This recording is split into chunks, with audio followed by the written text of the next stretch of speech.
Yes, buterevu tulaba obulungi nnyo ku Our Story TV tukwaniriza nate onako lwaleero nga tugamba nno tunyumya emboozi zaffe naye n'ofunamu n'ekyokuyiga ne tutambulira okukola bwetutyo tugamba nno twogera ku kintu kiyita Our Story, not his story oba history, twonyumya ku byaffe byennyini. Onako lwaleero tulina abakulu bano tubakwa tunyumya ku mboozi omwana wo gw'osuubira okuzaala gwe wazaala kyeyitamu kedda obulamu obw'ekisulo boarding school. Ndina mukulu Richard Dero, ndina mukulu Merito bamuzaaleyo Yitale naye yesangalira Uganda. Nsanso mbala bako basebo sanso okusanga sebo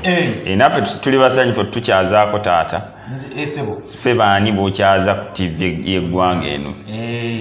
esebo alindidde akulaba kumanya esebo wasomera mu kisulo. Yes, wasomera mu kisulo. Nasomera mu kisulo. Bomwe yote bazina sente zibalabirira. Ate ni agamba nti omuzadde okutwala mu kisulo atalina sente zikulabirira. Ate by the way okutwala mu kisulo ze sente no by the way nyingi. Cost it is very expensive. Very expensive. No lekana. Towakana. Omuntu oli waka oba ino okulya buli lunaku. Emmere buli lunaku. Okoma okusoma bano okugulya emmere, chai, olina okulya sapa. Kali musulo oli ekintu kimu kyokka kyokka bagula n'obunga wakulimba. Nani kati jjukira kati mu kisulo wabeerayo different categories of people. Kitegeera wabeerayo kati bwana abagagga, abagundi, abatali bulungi, n'abali abo. Mbali kikuteeka ku level. Ekisulo kikuteeka ku level. Sebo omuntu ava mu background ng'ezitowa ate tabanga muntu ava mu background ey'okuyiiya. Actually ndowooza abantu abamu awo bakolera ensobi bwe babeera ku ssomero nti bw'oweesanga nga background yo si nywevu bulungi kati bw'ogenda mu kisulo n'oconnectinga let me say Merito otegeera let me say me I come from a not well of background. Merito is coming from a well of background otegeera when we meet at campus at school netwemixinga otegeera Merito package eve waabwe bayanjawulo neyaffe bayanjawulo kati mu process weekanga kati adapt ebintu bya Merito byakola kati ate n'endimanding ewaka oba nekindeta bwe baba bawala that's where we were falling into okubanga baagala abalenzi ekivamu ekyo. Kati package ziba zitya? For example obaga nti waliwo vidi ekyokera ddala abazadde era nze kati bwe mbanga ndi wakutwala mwana ku ssomero ng'agenda kusomera mu kisulo nandirowoozeza ndowooza buli luvannyuma lwa wiiki nga 2 omuzadde ogenda n'okyalira ku mwana naye nze ekirungi ze munanga abangi mukama yanyamba nga bantegeera ng'era buli wiiki eyiteemu ogenda okulya muwanguzi David Merito yagge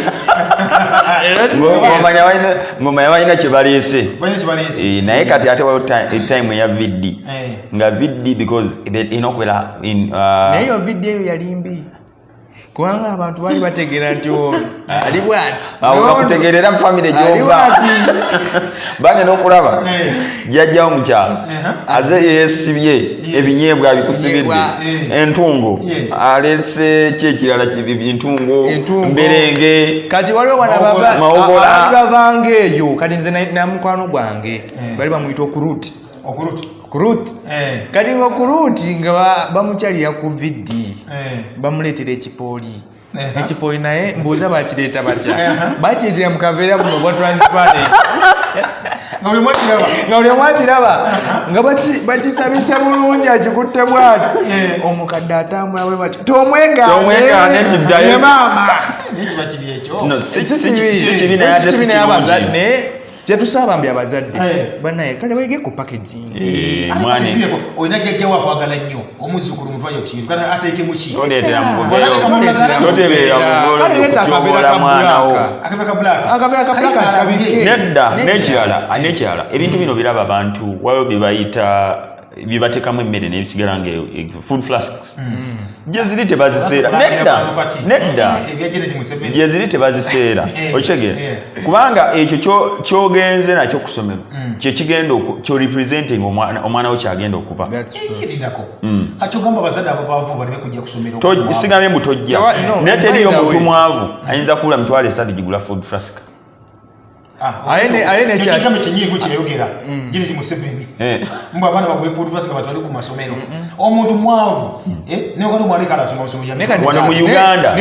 tewaliwo muntu mwavu nga mwavu nga bogamba nabulwa obusobozi bana afuna obusobozi obutwala omwana mu kisulo kati katubale ekisulo kya sente mmeka ekisulo nzibangamba wasasula mu kisulo banga nti ekisulo yeddala kiba kyalayisi mu ndabirira no I'm talking about the costs ezo okugamba nti osasula school fees waze twandisenga tuition okitegeera zo sente ozaziba mmeka it is quite expensive ekitone nnyo nga somero teriri gumi ekitone nnyo mitwalo nga 8 omwana kuliko school fees ne gundi ne accommodation n'ebyalya biki mitwalo 8 gyokka kyengugambye averagely essomero nga liri sente zaalyo kati kitegeeza owa boarding section owa day agenda kusasula ekinene ennyo mitwalo 4 kyongamba obeere waka bulijjo otamu okuggwako batulya mitwalo 4 ng'oli waka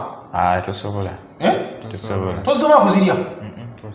jimbalire ng'olyaki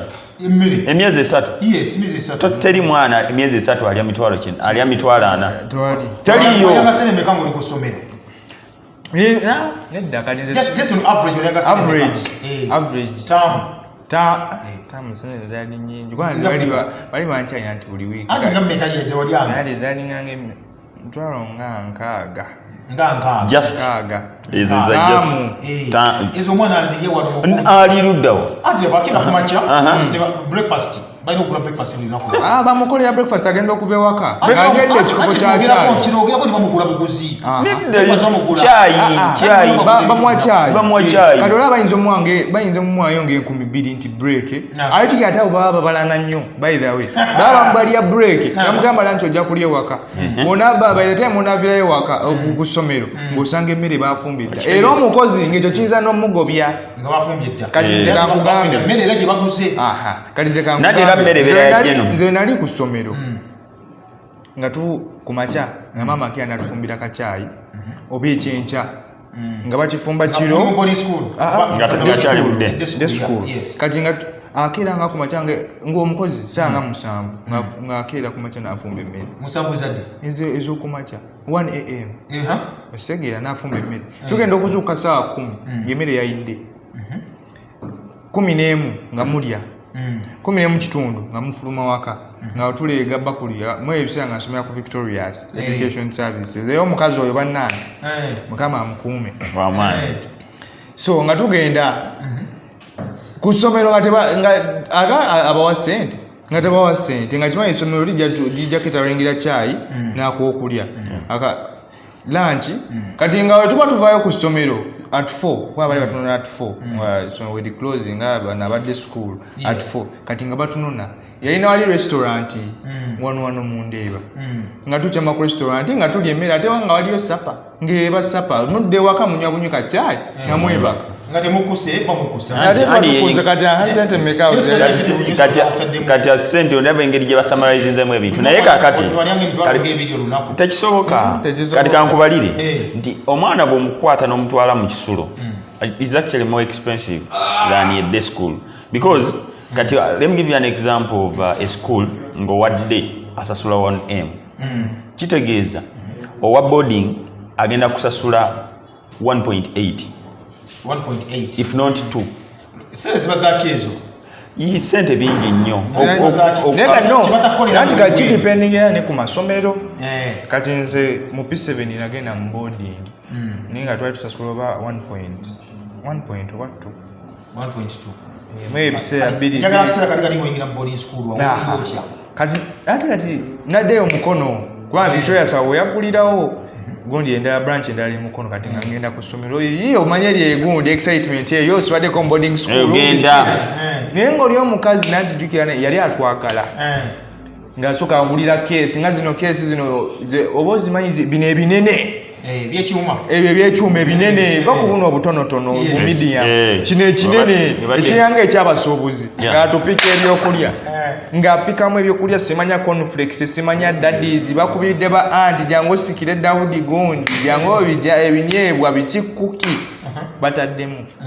ngenda okusitula kesi tuteeka mmotoka emmotoka ekola bwete ngetuula agamba ene emmotoka endala egenda muki amakeesi mugenda kugira mu mmotoka endala watuleetera emmotoka endala tutwala ku ssomero kati excitement eyo ndabye ebyokulya biki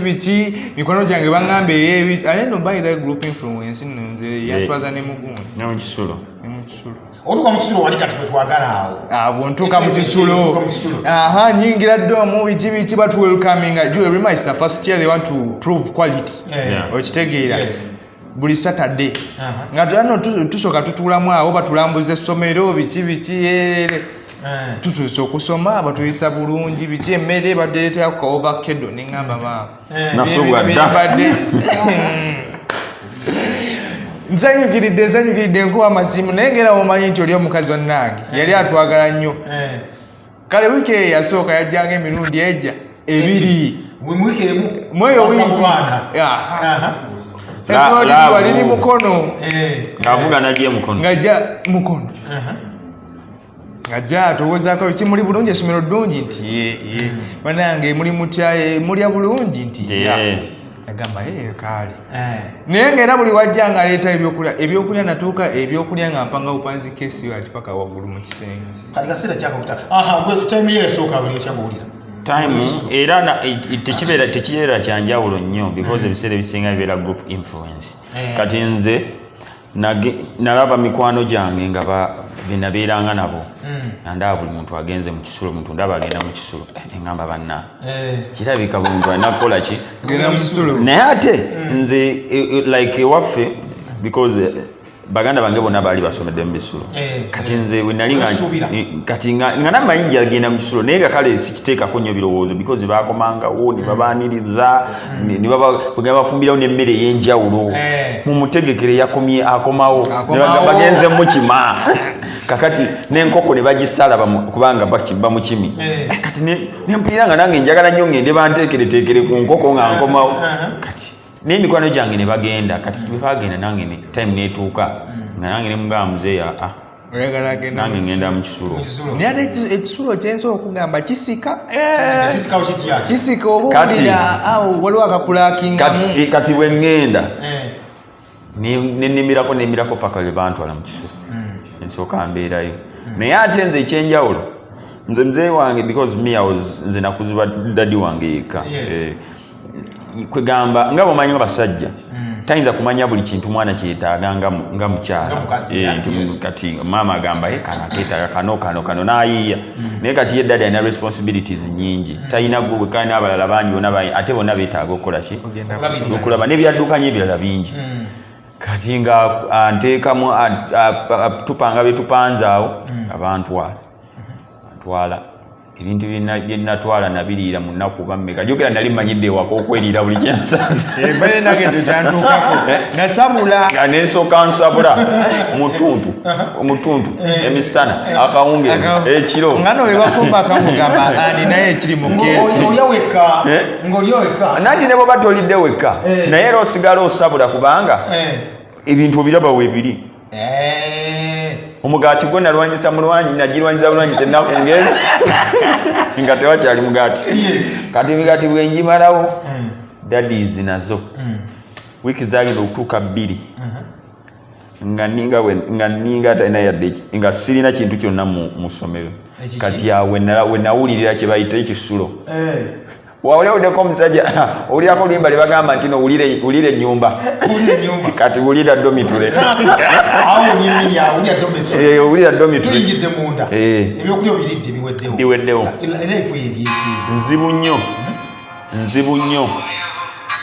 nzibu nnyo nti abaana abasinga bambi basinga okukolera ensobi era amagezi nze genandiwadde abazadde kyabuvunaanyizibwa nnyo omwana bw'oba nga olina ekintu kiri productive ky'omwagalamu constant visiting eyo relationship yo n'omwana ate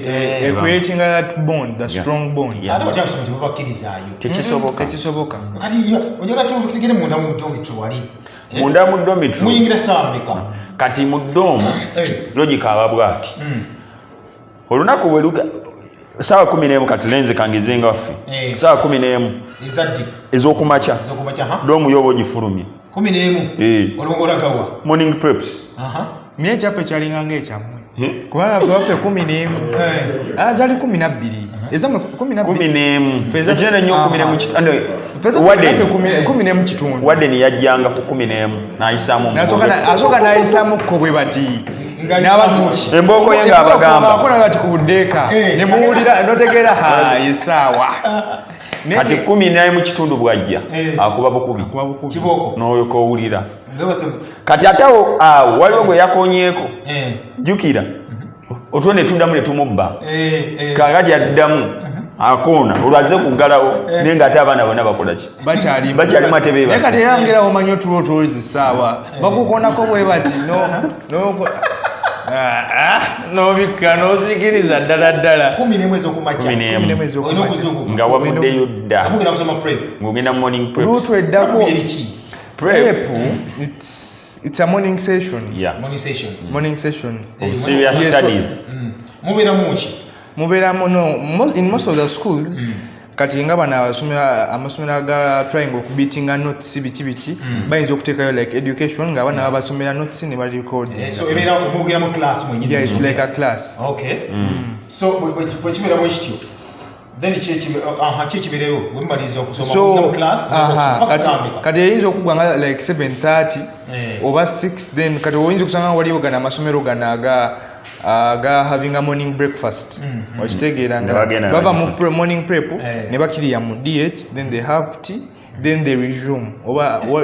kati bano abadde babasange oluva mu buliri bwoti ng'oddukira mu kiraasi oluva mu buliri ate nga kiraasi erimu n'emiggo bageze bakusange ng'oyogera ekisooka wavudde mu doomu nanti doomu kati asooka nayitamu lutu esooka lutu eyokubiri bamuwulirira eri osooka n'owulira ebitanda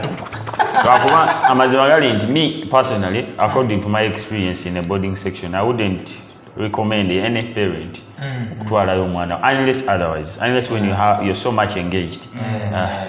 abakozi nga n'omwana ye akyagala kubanga omwana yinza ogamba munaida gitanjagala mami tanjagala obutali buno obudde bwa bulijjo kubanga muge 11 oyingire mu gundi musoma then wano mujje musome bya bulijjo kati wana abaana bano abalala bakugwe babakachingira up abadde era mudadde mu dormitory kakati dormitory tudda mu lunch time kati for us like in our school we used to go batugulirangawo okuva saa 7 paka 8 oshegera bakugulirawo ko naye of course era batoge ogenda eri n'oli emmere ndiye then n'ogendako ne mu dormitory just then n'omalira yakwetibye mu kwesi nze akadde akakaala nkyako nze kaali kampisa bubi nnyo nandi kati nga bafumba omuceere jjukira essomero wanaye nga lifumba omuceere nga baffe bafumba omuceere mu wiiki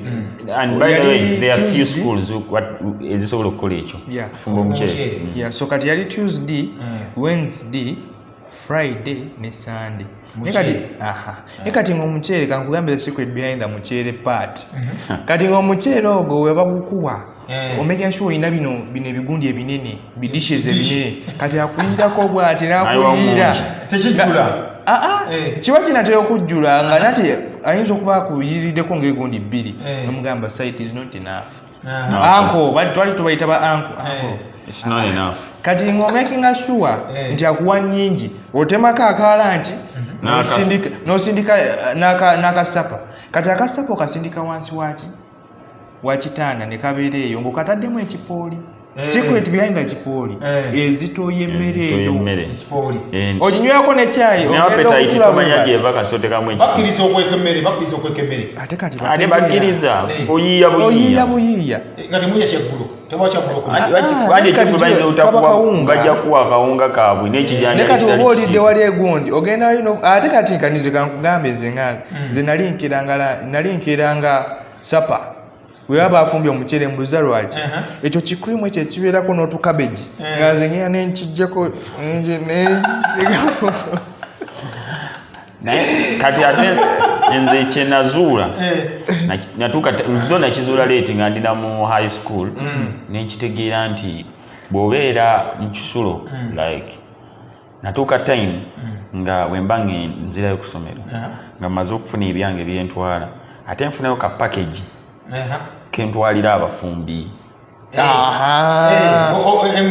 enguzi kati kitegeeza kati nga kasukaali sabuni gwaba bawe ebijanjalo twabitanga ddagala ffe anti kati ekijanjalo kiri olumu tebakisiikanga kati nga bakikuwa omanyi wali oliddeko ddagala erikaawa kati nga bakuyiramu ng'ayiwamu ebiragalalagala okitegeera kakati ffe nze and some of my other colleagues twatwalanga ebintu ne tumutwalira abambi kati bwe yatuukanga wali kunva bakwadde akawungako ekyegeera baba bafumba ekijanjalo kino ekisiike kyabasomesa nga kuteerako abafumba ennyama ate nga n'akanyama nati kati jjukira ffe twalibwa nabangi kati nga enennyama oba wamuwaayokko aba akujjukira abanamukwano gwo nnyo era gwe olwawo ogenda okusanga yagikuteredde mu kadiishi oyita eri bwe bati mu kiyungu nga bakuwa package. What's the worst moment mu boarding school? The worst moment ng'omisinza emmere kati ngeeyo eya Thanksgiving kati waliwo Thanksgiving kati bano abaana bayise okitegeera baagala okukolayo ka celebration nti oba HM tomanya president amuyise mugundi ne bamuwayoko kabaasa najja asanyuse ku baana kati mwanze nasomera Kitende secondary nga babasalira watermelon enanansi amenvu okitegeera babaleetera kati ng'omala okufuna wali emmere omufunira ku tray nga babateekera kwaliki bu dessert ne fruits kati ng'emmere banaye wogimisinga era nga nze kati by the way kankugambe banaye Minisita Mulindwa nsaba kunsomera era nze nakyopinga maasi lwa mmere nga twefula nti tusala enkoko maaso ne mutagenda ate gwe ddero. No, my worst moment is living at school without any single coin. No, ng'oli mu kusomero sukaali yakugwako n'ebyokulya nebikugwako nga tolina musende video muzadde n'atajja era nga abaana bakaaba n'otunula bwoti twagendanga mu dormitory mayi dormitory zaffe essomero liri kasoze kati n'oggulawo nasiteranga sula ku kitanda kati ate ekkubo gate main gate ogiteebeddemu bwoti n'otunula bwoti n'otunula olaba omuzadde owuwo obajja ne luziba nuko bana najja kuemwa wadde bizi nilo azingidde kubanga we twaberanga ne vidi okugenda mu preps olumba atulekanga ngeri abaana gye babalidde nnyo okitegeera tetugendanga no abaana babaleka that day ne baorganizing cases babali bakoze parkinga kati pe twalinanga groups nti deeke eno neeno nga mugatta ebyokulya mugatta keesi bwe muti nze bali bandeetera nnyo oluwombo banaye mama wange nze yali mukazi muganda nnyo nayinza okuleetera oluwombo olw'ebinyeebwa olwa simanya ebinyeebwa nga lirimu simanya nnyama simanya walina tobiyagala gwe nze nga nze naye sibyagala ate nga kyeyali kisinga okunuma nga wandeetera ayinza okundeetera nga buutu namba nga ejjudde empombo wano nandeeterawo bujavaazi nga baketi y'enkoko javaazi nandeeterayo kabaketi aka nasinga mpombo negundi nemmere endala nze nali sibyagala ani kati nali tabyagala naye ate nabyo biba birungi byali birungi lwakuba ku mwana w'essomero ate ye ayinza butakitegeera ayagala javasi ayagala ki nakikira kyo kyenagamba nti we associate with many different people like different kinds of people okitegeera kati eri abazadde kambagambe abaana nemulekerawo baleetera local foods kuba nti abaana abalala babatunulira bulala abamu engeri mani amasomero gali fani abaana baagala bino ebintu ebisiikesiike kale nemuleetera plain chips kibooke oba omumazi kyokka naye kati gwe olwo oluwombo lwogende ng'obiringitana nalomwana nzena kalize kankungambe nga baleeta n'oluwombo okuva mu mmotoka ngera nagamba nga munaa Ita boxi. Ngirangira ne park yewe ati mu boxi we stra we bati. Baba wala uzoba koni flexi. Kumbo twala kukusa luwombo lwange. Era nga nzo luwombo tulwane bano bachaliba nga bomunda. Si bano badecament nga bano badecament. Bendetira kisimanya Javas bichi. Bike katwapeda yawa na babagaga. Simama my dad is prime minister. Simanya is ambassador Pepsi Coke biti.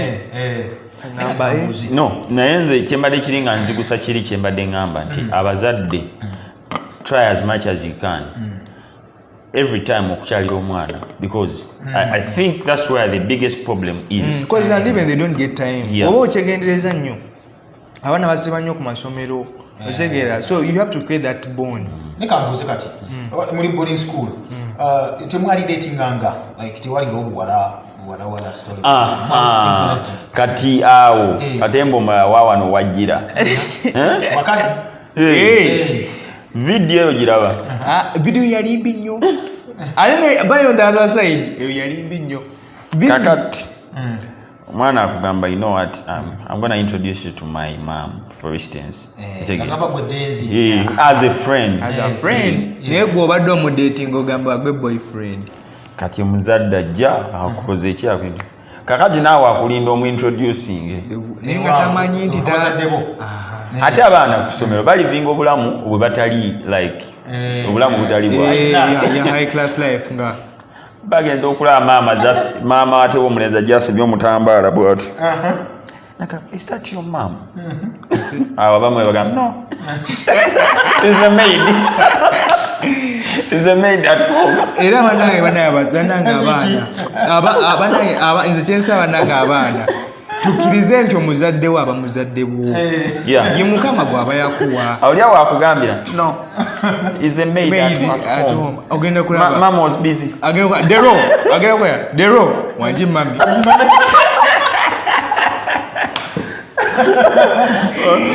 wanye mami naye nga ate wayogedde dda maid kati nga wano nga kakakiki kakuyita ti dero ng'okola bwe bati omusamu nja kwanjula kati awo kakulondoola wawe mutudde nga keeyisayisa bwe baterawo oba onaamuyita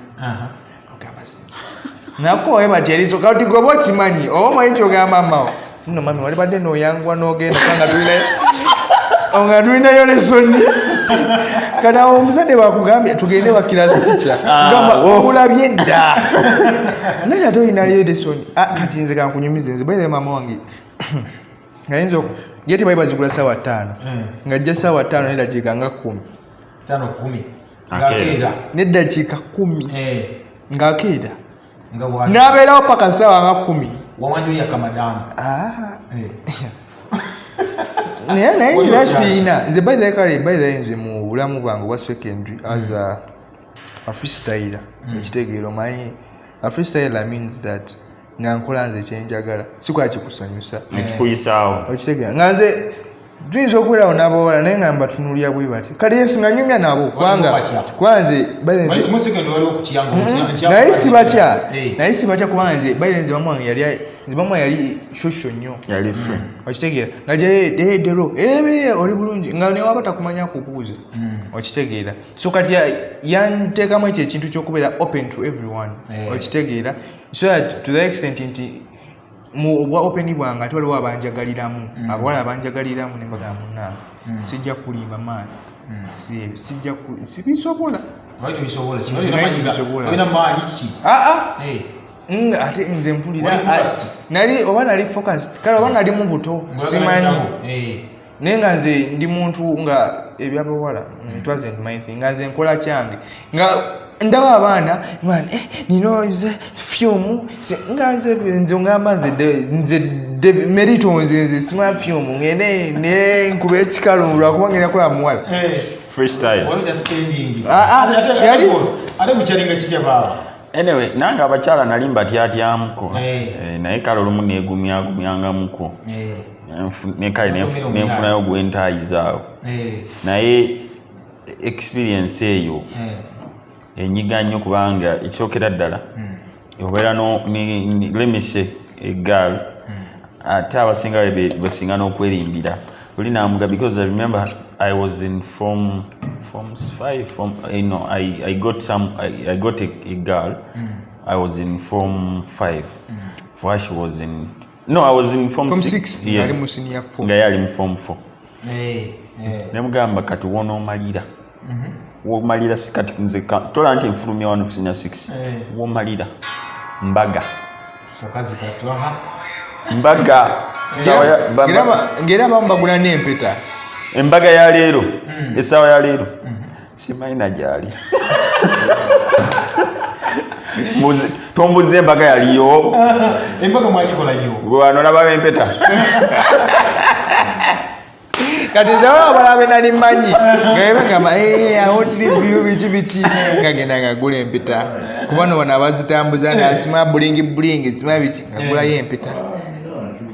Ajimutekako. Gamba bichi awontiri view kati wadde. Ayi akijjako ngaakuba we badyensawo ngagenda ngapoteza omulala. Kawani kyakabira waawo makati awo. Ne olaba ne ngadetula kudduka eyo. Kankugambe kwati ku kyokukwana. Ekyokukwana ng'abaana beeyazika enguye. Ogera ku mukwano gwo n'omweyazikako. Ng'oyinza ogenda nga mu elevo. Kati nga nze nali jjukira nze nali nagamba nabadde nkuba nti nali shosho nnyo. So kati ng'abaana nali mu elevo kati ng'abaana mu olevo nze nali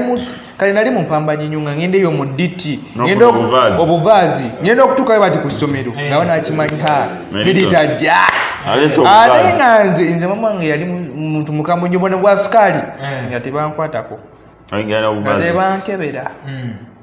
nga nzija n'obuvaazi kesinga nnamba mujjudde obusaati obupale biki kati ng'obupale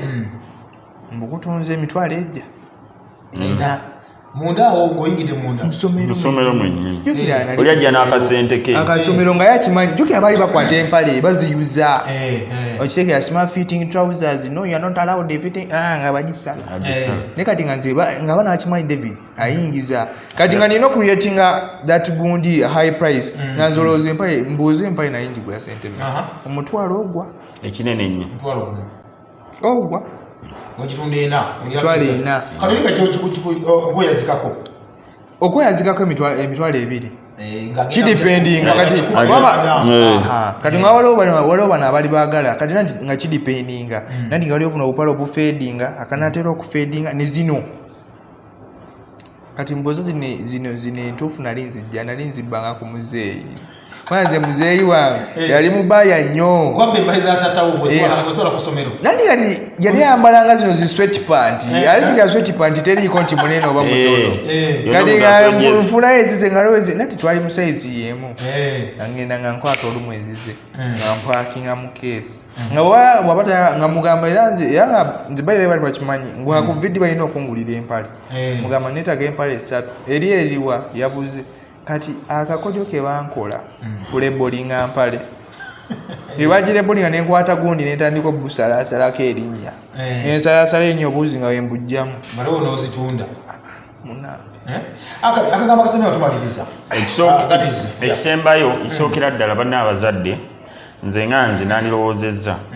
nti okutwala omwana sigambe nti I'm not decampaigning schools ezina boarding sections because ziyambira ddala I'm one of the product of boarding section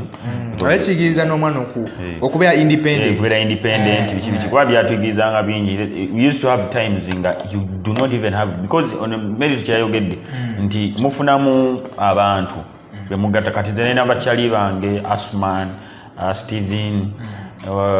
Vane James kati fenga tufuna ebyokulya baba bituwadde buli muntu byaleese nga tugatta wamu buli muntu ajja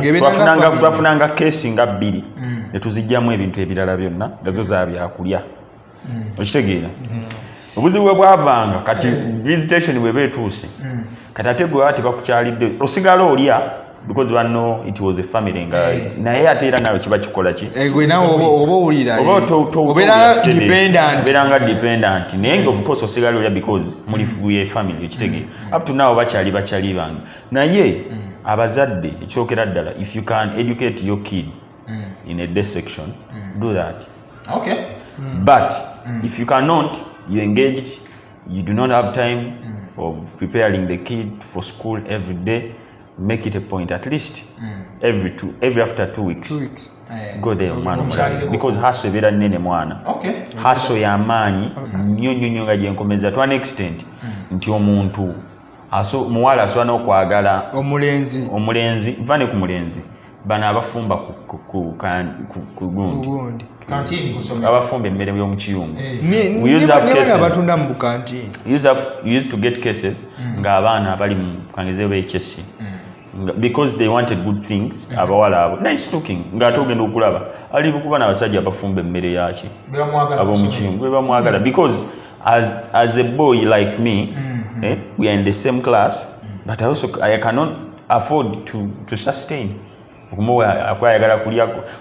bafumbanga obumonde obwo obusiike kege ayagala kulya ku bumonde biki rice biki kati nga tosobola bimuwa kati kyokola omuleka n'afuna wali Julius afumba emmere n'amuyiya nga tumaliriza kyenjagala okusaba abazadde to creating a strong bond with the kids kubanga munange omwana wotamuwa kikyayagala at least kimuwe afeiringe bufeirinzi afeiringe bufeirinzi naye nga gwe you have done your part bulijjo nsekita abantu okusubscribinga yo mbayite bana subscribing ku YouTube channel eno Our Story TV for more and more nice stories kitegeera stories zino zinyuma because bwoba ofutudde n'ogiwuliriza omanya obulamu ngeri gye butambulamu n'engeri gy'okudiiringamu n'ebi so subscribe onyiga akadde sebanyiga wano akadde aka notification n'obeera ng'ofuna updates every now and then tusigala ya keep it locked David Melito Zedelo, Richard Delo. Kale, if you sign is out, Mama Zedelo baga subscribing. We are out. Bye.